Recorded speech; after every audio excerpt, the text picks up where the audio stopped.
Uvalde Radio, it's Robert Miguel. We are, honored to have with me on the phone the one and only Pat Green. Yeah, man, what's going on? I think my wife's pretty happy that there's only one of me. Very cool. So what are you there with your wife? What you guys doing? Oh, not a whole lot. Kind of a slow Friday afternoon. Just gonna take the old dog for a walk. I mean, Friday morning, I should say. And just chilling out, doing not a whole lot. So you checking in from home right now? Yep, I am. We only have one show this weekend, so you're the guys. Y'all are the lucky winners. Man, we get you all like rested up and energized and good to go, huh? That's going to be awesome. Well, I love coming down there. Concan's a wonderful space, and right there by the river, so there's always something to do, and maybe play a little golf. Who knows? Well, right on again. We got Pat Green on the phone. The show is coming up this weekend, Saturday night. House Pasture Cattle Company in Concan. Just so I get this out of the way now, tickets are on sale now. HousePasture.com. They're going fast. It'll probably sell out. You want to get them right now. But man, Pat, thank you so much for checking in. So yeah, one show this week. You're just kind of chilling at home with the wife and the dogs, doing your thing. You have a new single. We'll get into that in a minute, but I just kind of wanted to I wanted to say this, get this out of the way, because you're just a legend in the Texas country music scene. Correct me if I'm wrong, but next year you'll be, 25 years as a recording artist? Yeah, exactly 25 years as a recording artist and 20 years married. I mean, a lot of milestones next year. Very, very cool. So, man, how has that been, just seeing this Texas country scene in particular, just kind of grow, the ebb and flow, and you're still kicking, man. Yeah, I mean, I think it's, first of all, remarkable that I've done anything for 25 years, but I think what I've seen in the scene is that, it did have a huge, resurgence, from the time of like Willie and Waylon, and I got to be kind of the first guy in the door, and I really feel quite lucky about that. And but I mean, there's so many great artists out there in the red dirt scene now, and I'm just thankful that I got to be a part of it. Well, okay, I'm going to get back to that in a second, but as far as those people in the scene, you got anybody you want to endorse, any hot new artists that you think that are worthy, that your fans should check out? Man, I mean, of course, most of the guys that I think are, just deserve more attention, guys like William Clark Green. I certainly think, I would love to see Turnpike Troubadours, work it all out. Yeah. I think that's a tremendous talent. But, I want to see Corey Morrow have more, Jack Ingram, the guys that I came up with, too. Now, you mentioned that. I mean, you had some really big success. You got signed to a major record deal back in the day, and you've had the, I want to say, the honor, but probably also maybe some added discomfort of being a Texas country artist, also with some Nashville success. And I'm sure there's pressure to have that Nashville success. There's also maybe a little bit of hey, you know what, you sold out, you're a Texas boy, why don't you stay in the scene? What's that like I said, the give and the take of being that Texas country artist with Nashville success, and is it put you in the pressure cooker a little bit? No, I don't really feel that at all, okay. Robert. I mean, I was just following in the footsteps of my heroes. I mean, Willie and Waylon and Johnny Cash and all those guys, the ones that were from Texas, they had to go, if you want to have a long-lasting career, you have to get on the radio, and the only way to get on the radio is to use a record label. It's, if you want to go nationwide, like you said, and so, I'm a kind of a believer that if you don't get out there and play all over the U.S., sooner or later, you're going to run out of places in Texas to play. Right. There's only so many times you can play Houston or San Antonio in a year before you just kind of people are like, oh, I just saw that a month ago. So right. I have to be able to get out in the world. Well, right on, man. Well, we appreciate you coming back around to our neck of the woods. Now, you said you got a nice place in your heart for Concan. What do you normally do when you get out here to Uvalde County? Do you get on the Frio? Do you look around? What's a day or two in the life in Uvalde County with Pat Green? Well, I love that little golf course that's right there by the House Pasture, okay. And that's quintessential hill country golf course. And then, floating the river is always a blast. I've been doing that since I was a kid. So, given 2 days, those are the two things I would do most likely. Well, right on. Okay, man. Well, I'm looking in the news. From what I understand, you're going to be opening up a second location of the Rustic. Is that happening soon, or did that already happen? What's the story there? Yeah, we're actually got 3 of them open now. The 4th one is under construction in Houston. Houston will have 2. Right. Dallas has 1, and then we're going down into the valley.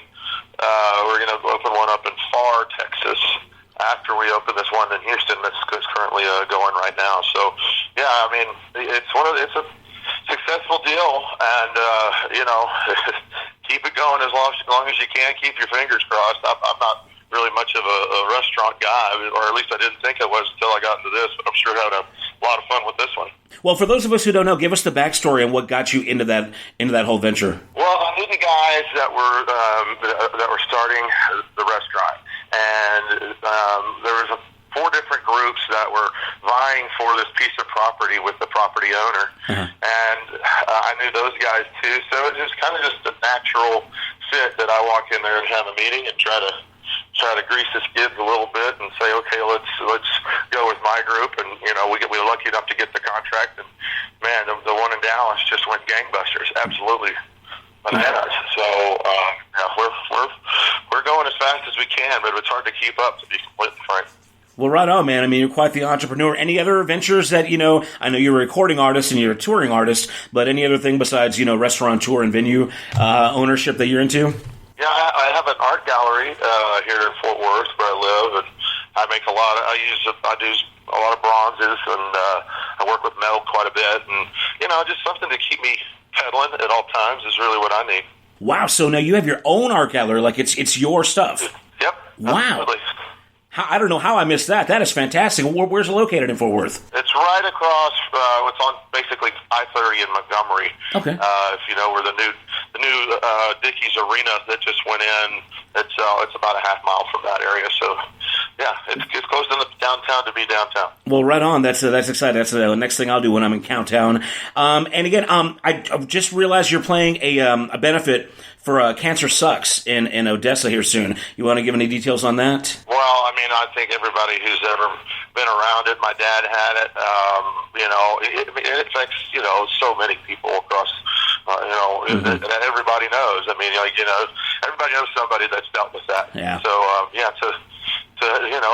put as much, we got to research it to the point where we don't have to deal with it anymore. But that's the hope, of course. It's great to know that, with all your success, that you have the time to, again, spend time with the family, to do these entrepreneurial things, and to exercise, art in a different way besides music, and that you're giving back, to the community and the world through these kinds of shows that benefit, cancer research. And from what I understand, that organization helps cancer victims, patients, in their day-to-day lives with expenses and whatnot. So very cool, man. Let's go ahead and get into the new music now. Last year we played your track Friday's Coming, which was one of my favorite records of last year. And then you hit us really good this year with, again, one of my favorite songs. I mean, U2's Joshua Tree, man. That's like that's top 10 record in my book. But you got that cover of Trip Through Your Wires.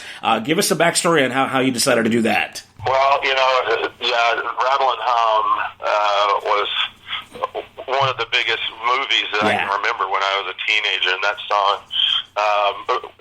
My producer Justin Pollard on this record came to me with the idea, and he says, "You know what?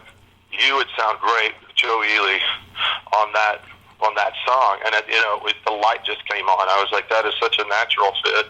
Joe's a lifelong friend, and he plays a hell of a harmonica. So I was just like, when I called Joe, he was like, "Absolutely, I'm in." So it really was a fun thing to record with one of your buddies, who's also he's definitely a legend in the music business, and so yeah, it was a very happy day. What I really love about that cover is what I generally like about most covers that I like is that the essence of a song is there. You do your own thing, you put your spin on it, but you don't really detract from the original songwriting, or delivery, which I think is just really tasteful, I guess is the word. But man, I mean, the song sounds the way you guys did it, like it belongs, like it should sound that way. I mean, did you feel that way when you finished recording? Well, I mean, I think I'm with you. Some songs beg to be changed, and some songs you have to do it exactly that way. And I think the signature elements of the music of that particular song is the drum beat and the harmonica. Mm-hmm. And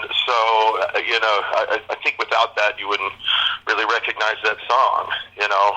So unless you're just over the top fan, because it was never on the radio. It wasn't that. It hadn't really gotten out there. Right. So for me, when I heard it, I said, okay, we have to have that really signature, the signature part of it preserved through the track. Well, man, we're excited that you got new stuff here. Now, I know that the trend these days is to kind of record singles, put them out on Spotify, streaming, digital download. You haven't had a full record in a while. What's the plans here? You're going to keep on doing singles? You're going to put them all together for a full length sometime, or are you just kind of not decided? Well, no, I think I stick with the plan that I've got right now. You record a couple songs and put them out, and then you record a couple more. The recording process is so incredibly expensive. When you're spending that much money on per day, and then, people just don't consume music very often anymore. 10 songs at a time. They hear something that they like, and then they go buy one song. And then, that's just the way, that's just the kind of the new model. And I really don't see that changing in any time in the near future. But yeah, it doesn't bother me. When I first started, everybody used cassette tapes, and then CDs came, and then digital downloads. I think that, and now people are starting to buy records again. You just never know what the public's going to go with. And I mean, you can scream at the walls all you want, but you're not going to change public opinion. So you really, just go with the flow and do your thing. Well, you sound pretty content and accepting of the way the music industry has gone. You said it doesn't bother you, but what does bother you these days in the music business? Is there anything at all? Well, yeah, it bothers me that I'm getting older. That's your business, not music business. That's just. I like getting older. I like sticking around, but I've become like the Texas Jimmy Buffett, and people will come to my shows and they want to sing along to the songs they want to sing along to, and then I throw a sprinkle in a little new something every now and then, and people go to the bar and get a beer. Well, right on. Now, speaking of the show, let's just talk about that. The show is this weekend, Saturday night, House Pasture in Concan. How's the band doing? You got some of the same guys, usual suspects, or you got any new guys? And what's that live show going to be like? We did add in a new pedal steel player. Nice. His name is Sam. He's really great, and we sprinkle in some new stuff every now and then. But as far as the music goes, Daryl Roll said it best. You got to dance with the one that brung you, and so we get to play all the songs that people want to hear, and then I'll play a couple more that I want to play. Well, right on. Well, again, we're excited about the show. It is this Saturday night at House Pasture in Concan. We've been talking to Pat Green here. Get your tickets at housepasture.com. We're going to do your new single, again, Trip Through Your Wires, originally done by U2 back in the 80s. And you guys, you and Joe Ely, man, did just a fantastic spin on this thing. So we'll check it out here. And thank you so much for calling, man. We appreciate your time. We can't wait to see you in concert. Hey, thanks for having me on the air. I appreciate your time. See you all tomorrow.